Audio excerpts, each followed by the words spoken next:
Hey guys, well, we dropped the Peterbilt off at the mechanics and they're going to start working the airlines and stuff. Hopefully they get going on that soon. I'd like to get it back, but in the meantime we got a Mustang to work on, and I think maybe we'll pull that wrecker in too, see what kind of time we got. I still got some work to do on my dad's car too. I got to get done for him because he wants to go on some road trips this summer in that Corvair, so we'll work on that. Time for some lights. Air compressor's on. Put some soda pops in the fridge. You know, I just cleaned this shop like 2 days ago and it needs to be cleaned again. But I won't bore you with that. Tragedy struck in the Northland shop. Okay, so I've showed you guys before, 68 Mustang. We're going to be putting a Holley sniper kit in it, or sniper EFI kit in it. I get all my stuff out of my way here. So, first thing off is everybody likes a good old unboxing, so let's take care of that.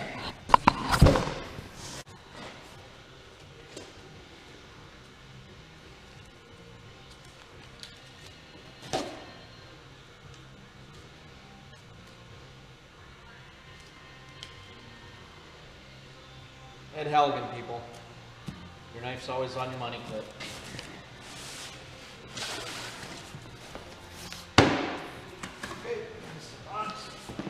Boxes here, 2 different boxes. Out of the way. More tape.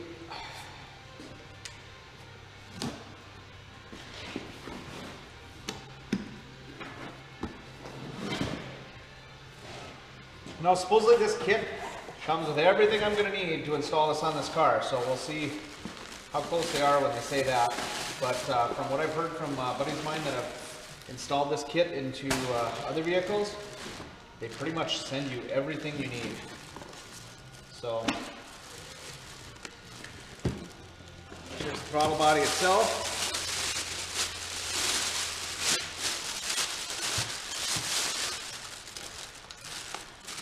I ordered the polished one because this thing's going to need to be polished, or this car is going to be a nice polished car when it's all done, so I figured this would fit very well on it.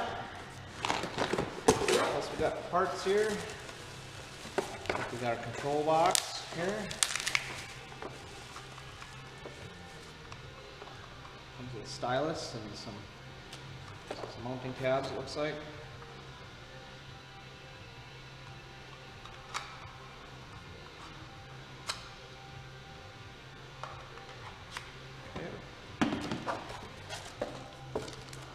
Oil pressure, or oil, some type of sensor, I guess.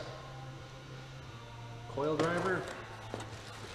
Our exhaust temperature probe. Air harness. And looks like our saddle and clamps for the exhaust temperature probe. Not sure if we're going to do that or if we're going to weld it in, but we'll see. I might try to just install this kit as the instructions say, just kind of go straight off there. It's just almost as a review, or yeah, kind of like as a review for the system itself.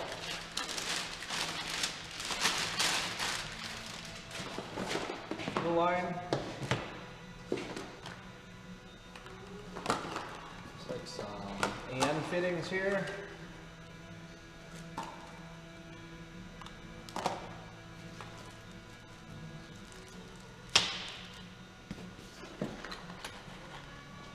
Fuel filter.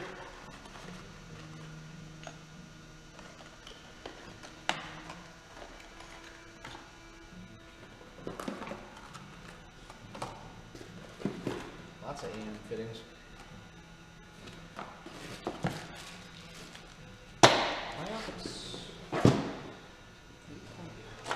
Turn holes, looks like.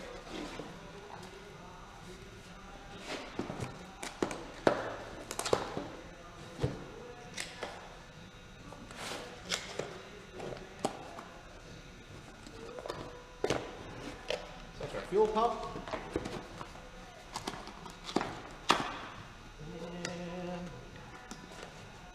And fuel filter.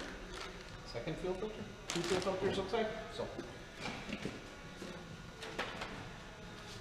And some instructions. You don't need those, right? No. If it was my stuff, I'm probably gonna wing a lot of it, but since it's kind of a customer's car, it's my buddy's car, I'm gonna make sure I follow everything to the T. I wanna make sure everything is done correctly, so.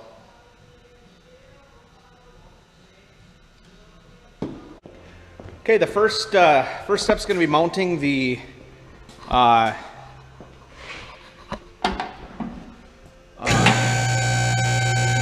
probably going to be too loud. Going to be mounting the fuel return and fuel pump in near the fuel tank. So what I'm going to do is I'm going to raise the car up. I'm lucky enough to have a lift.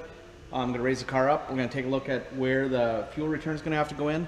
Holley recommends that it goes in through the sending unit. However, on the Mustang sending units, it's so small there's no room to drill an extra hole in there. So we're going to have to drill a hole into the tank and use a bulkhead fitting on it. So. And we're going to use the fittings that Holley supplied, see how well they work.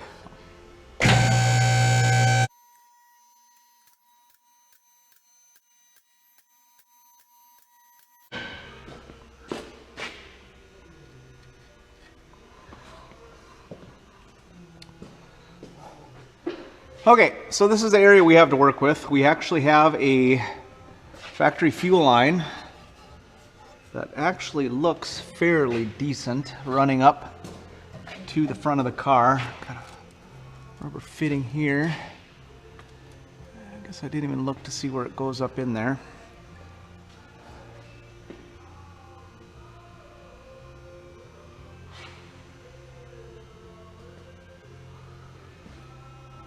That means we may just have to run a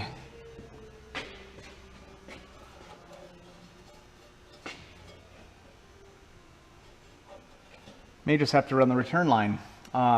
It's very important on these kits. I've heard from a few people, and obviously Holley puts it out pretty well in their system, that you have to have a 3/8 supply and a 3/8 return line. If you deviate from that, it messes with the system, and they have a whole bunch of problems. So you have to make sure that you have the 3/8 supply and 3/8 return. So I'm going to have to plumb at least another return line back to the fuel tank. So when I'm looking up here, I wish I had a little more light to show you. When I'm looking up here, I want to put the return line in, but I want the return line high enough as possible. So if obviously down the road, if we get any leaks, I want it to be as high as possible, so it'll only theoretically leak when the tank is that full. So I'm going to put it up here near the lip, and but I need to take into account the fact that we need to make it possible for the tank to be removed again after it's out. So I think if I do that, we'll be able to lift on the back of the tank and just rotate it out without really interfering with that return line. So I'm going to put the return line somewhere either in here or right here, depending on where I want to put it.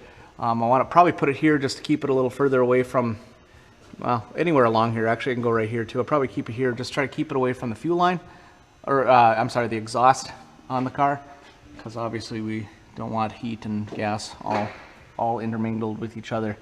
And unfortunately, Holley only sends rubber hose to work, but that's kind of okay too, because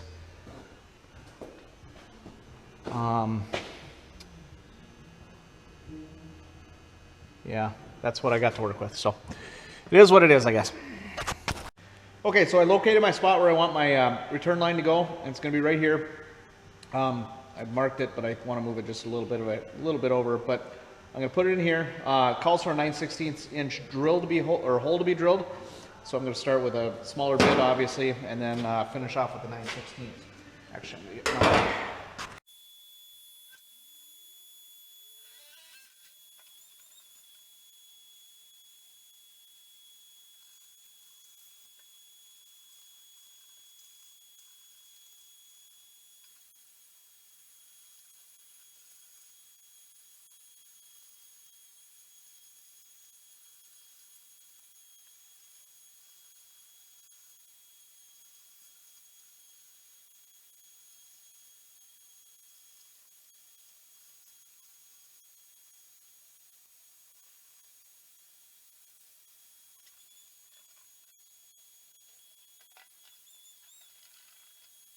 Okay, got the hole drilled where I want it. It's nice and deburred and everything. I hand filed it. Make sure it's nice and smooth so the fittings don't end up, so the fittings don't, so the rubber seals don't end up getting caught and cut and everything like that. So we got a nice good seal. So we'll get those installed next. Okay, the fittings that Holley sends are nitrous oxide system fittings, AN fittings, and some seal, and some stuff from Earl's. So ultimately what we're going to do is we're going to put a 90 on it. I don't even know if I need a 90. I wonder if I can get away with a straight one.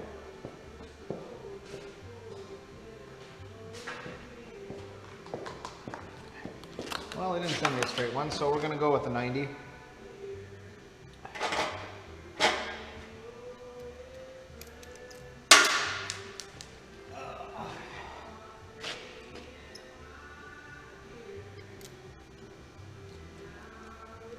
As you can see, the fitting has a gap in it here to go through the bulkhead. Sorry if I'm not in the frame there.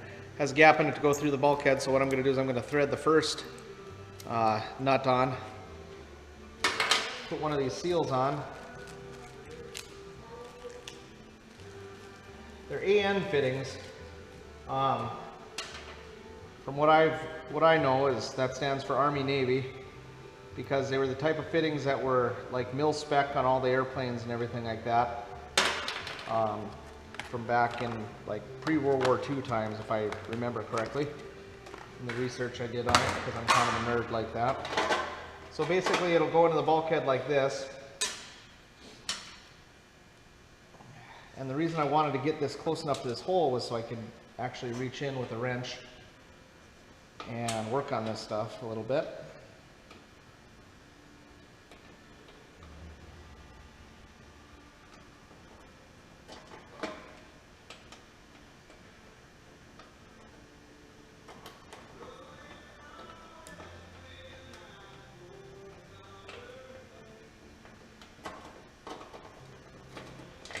Get started now. There we go.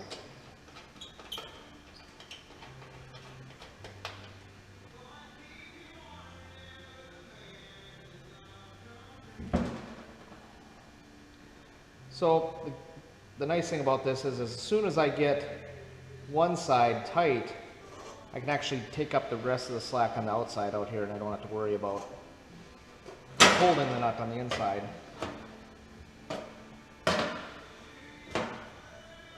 I'm just going to leave this loose right now because I think I might want to clock this in a different position later when we get it installed back in the car. And I'm going to leave this is the fitting that will ultimately attach the fuel line to. So I think I'm going to end up wanting to turn it at one point or another. So I'm going to leave that a little bit loose until I get it up in the car again and I can position it where I want it.